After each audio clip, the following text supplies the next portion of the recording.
برداشت ہی نہیں. نبی پاک فرمایا کہ سورہ یوسف کی تلاوت کرتا ہے اللہ نے حسد کے مرض کو محفوظ فرمایا. بڑی بڑی مرض ہے. ہر مرض کا علاج ہے گا، لا علاج مرض ہے. شوگر بندے کی ہائی ہوئے نا، بندہ انسولین لائے تو ٹھیک ہو جائے. ہیپاٹائٹس گولیاں کھائے ٹھیک ہو جائے. حسد کی کوئی گولی نہیں،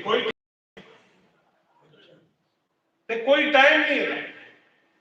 ستا بھی ہے تے اندر اندر سڑتے ہیں، بستر تے لیٹیا ہے سوچی جانا کسی بارے برا. حسد کی اگ سینے چ مچلتی گئی، لگا پھرتا ہے بازار کے اندر بیٹھے سوچی جانا فلاں بندے نے مارے.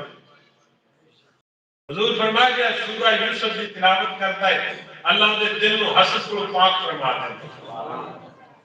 پڑھنی چاہیے سورہ یوسف کے نہیں؟ اللہ سانو پڑھن کی توفیق نصیب فرما.